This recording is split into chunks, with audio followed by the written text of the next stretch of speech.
What it do? It's your boy Mel from Clark Kennels. And today, as you can see, we're doing a Purina 1 lambs and rice dog food review. Come here. What you think about this food, Bishop? Purina 1 lambs and rice. Dog food review. Right here it says microbiome balanced, probiotics for gut health and immune support, 100% nutrition, zero fillers. Every ingredient has a purpose. Real lamb is the first ingredient, supporting strong muscles, including a healthy heart. So, it's a 40-pound bag. It's made by Purina, the same people that make Dog Chow. This bag's probably like $65. So we're gonna get into the review, and then I'm also gonna give you a little background on when this food came out, when we first started using it, and what I think about the food, and give it a rating. On the back, we have a Burmese mountain dog, I believe. It says Purina 1 formulated, combines nature and research for results you can see in your dogs. Natural probiotics, Purina 1 nurtures your dog's digestive microbiome along with his whole body health for a shiny coat and healthy energy to joint health and strong immune system. That's a big claim. So we're going to see if we got anything for joints. So without further ado, let's get into the ingredients. We have lamb. They say lamb is the #1 ingredient. We're going to do 2 scenarios for that. Okay, let's do a good scenario, bad scenario. So if it says lamb is the first ingredient, let's say they use lamb that has a lot of water in it. You know, lamb or meat that is in water. And then you cook it down and it's not as much lamb. But then we can also just say that lamb is the first ingredient. The good thing we can say about that is lamb is the first ingredient. So when any dog food, when you see meat source as the first ingredient, it may not be 50% of the bag, but if it's the first ingredient, that means it's a large amount of meat in the bag, more than normal. Next, we have rice flour. Rice flour is a grain. If it's rice flour, that means that it's milled rice, that is flour basically. So it's not I don't believe it's a leftover product. I believe it's a high grain product. And if you've watched a video I made before, I can't remember what it was, but basically, basically I was talking about like adding rice and adding oatmeal to your dog food, because basically if dog food has low grade ingredients, it will be low grade grains and also low grade meats. So that's why you have to add additional grains to your food, such as oatmeal or rice, because obviously the quality of the stuff that they're putting in the dog food is not that high to begin with. And with this same rice, I'm gonna give that a high rating. Then it says whole grain corn. I'm gonna give that another high on the level ingredient for a grain, because if it's whole grain corn, that means they milled this corn down for the specific reason of putting it in this dog food.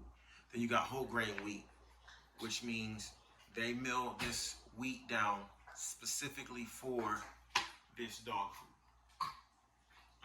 So that's the top. Then next you have chicken byproduct meal. The chicken byproduct meal is another way of adding a meat source for a protein. The fact that they had to add chicken byproduct in there lets you know off the top that obviously it wasn't enough lamb, so they had to add the chicken. Corn gluten meal. Corn gluten meal shows you that the protein levels were low, so they had to add the corn gluten, which I believe though is high in protein and in, I believe corn gluten is also high in vitamins as well than soybean meal. Soybean meal is actually better than what most people think. Soybean meal actually is very digestible. The soybean protein. Bishop's over there tearing up a toy. Bastard. Shouldn't have given that toy. Soybean meal is actually a highly digestible protein that comes from animals that actually can be given to animals that don't have allergies. And soy is what they feed to a lot of cows and chickens. I mean, not cows and chickens. They feed it to pigs. So you got beef fat. Beef fat is a high quality fat that sticks to the dog's bones more than chicken fat. So the fact that they have beef fat in there, they went out of their way to try to really put some different products in the food besides a whole lot of chicken or just the norm. So the beef fat, that's very interesting. That's a pretty high quality ingredient. Mixed with tocopherols. I don't really know what tocopherols are, but I heard they're good. Glycerin. I'm assuming this glycerin or glycerin, natural flavors. I can't remember what that's for, but I don't know. It might be some kind of sugar. Natural flavors, dry carrot root, mono, salt. Then you got soybean oil. You got vitamin E, vitamin D, supplement, phosphate, thiamine, vitamin B12, riboflavin, pyridoxine, hydrochloride. So I actually believe these are like this pyridoxine hydrochloride. I believe these are good for the joints. Yeah, that's the stuff for the joints. Then you got zinc, which is very good. You got sulfur. You got magnesium. This copper. Whenever you see copper, that was one of the #1 ingredients that they put inside of Bully Max pills. I don't know if you know guys know what Bully Max is, but it was a supplement. Whenever you see that, you know it's high. Calcium something, sodium, cloudine chloride, L-lysine monodihydroxide. These are like acids or something. These 2 ingredients on here, they are hip and joint supplements. Right there. It says glucosamines. So that's what those are. Those are glucosamines, but they're not written in that form. They're disguised in another name, which I can't really pronounce. So when we go to the calories will tell the tale if this dog food is a high protein or if it's just fillers or a lot of sugars. Basically carbs. Carbs break down into sugars. And we have what I consider, let me see what we have here. Okay, 369 calories a cup. So what that tells me is this food is definitely high in grain. When we go to the protein, we got 26, and then the fat is 16. 16 isn't bad for the fat. If you look at the 16, then that would tell you that this dog food is about 25% meat. If you really wanted to get into it, I look at that number, the fat number, and I kind of divide that into 100.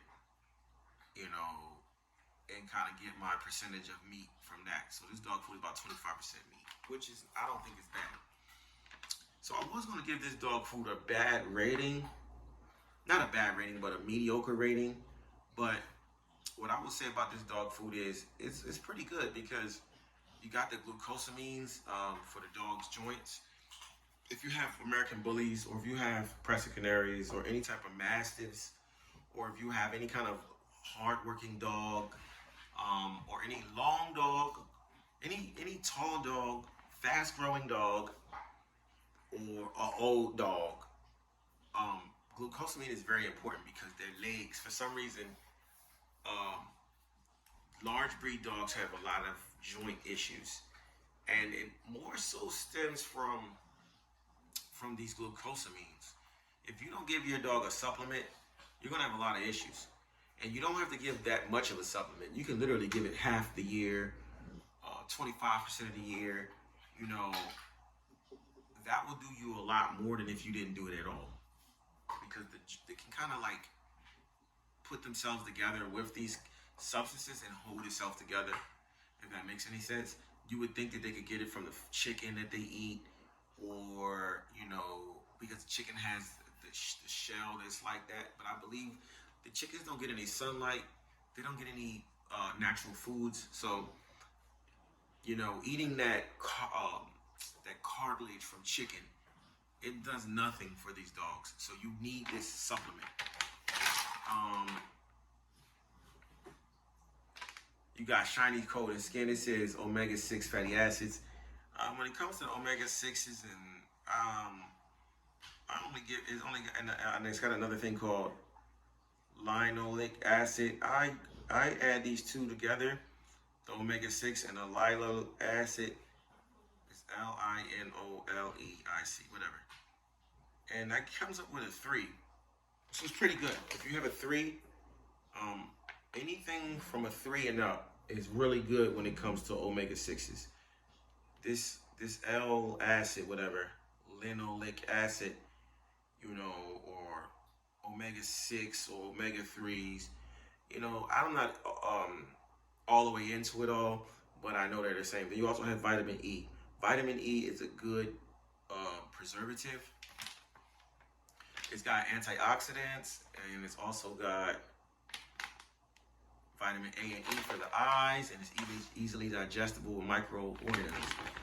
The prebiotics, see, when you have a dog food that has prebiotics and these joint pills, glucosamine pills, that means you don't have to give too much supplements. You want to give your dog a probiotic, you want to give your dog a vitamin, but when you have different types of foods that have good ingredients, you don't have to worry about that. So what I would say about this dog food is, back in about 2011, when American Bullies not first start hitting the market, but when they started gaining popularity, people started realizing, like, saying that basically regular dog food was trash. So nobody used regular dog food anymore. You started coming out with the Blue Buffalo, and then they came out with Blue Wilderness. So Blue Buffalo wasn't good enough. They had to come out with Blue Wilderness.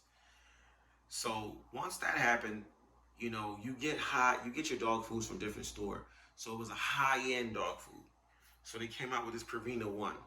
You could get this at the grocery store. So this was the mainstream attempt at producing a very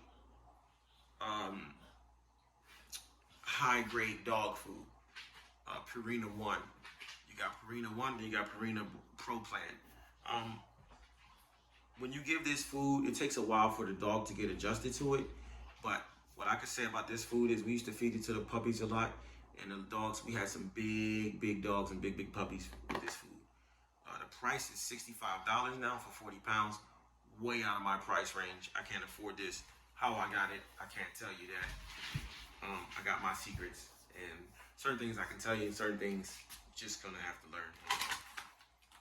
But this is a good dog food, and I give it, a high rating. I mean, you definitely want to add this slowly to your dog food.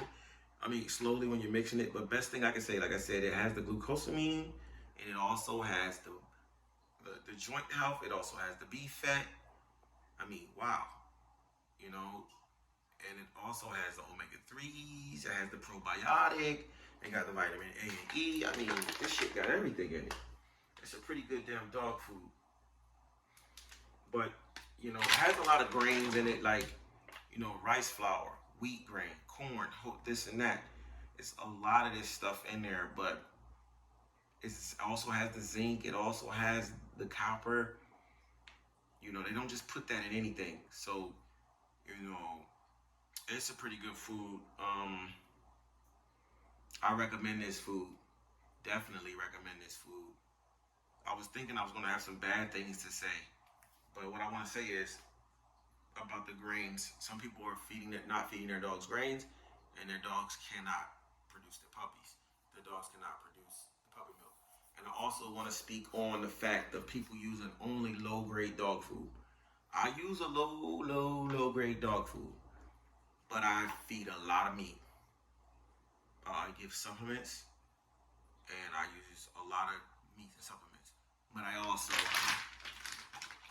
sneak in a high quality bag of dog food. I sneak in $100 bag of dog food. I mean, effectively, if this dog food is $60, plus tax, you're talking 65. I mean, what, it might even be more than that. I could be wrong. But, when you sneak this in, it has the wheat, this is a good dog food that will definitely, make your animal, put your animal in a good condition. If you have one dog, I recommend this dog because you can get this at Walmart. You can get it at your pet store. It's a high quality, and it's been out for about, I'll say 13 years now. 13 years go by like that. Look, let's say 14 years. But it's state of the art because when it came out, it was basically going up against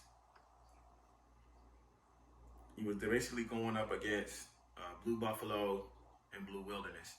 You also had your Acania and the Canady. I think that's all garbage though. But yeah, that's my review. I'll give this, man, I might have to give this an 85. It's got a lot of protein, a lot of energy, and it's low on the chicken. I'm gonna have to give it an 80.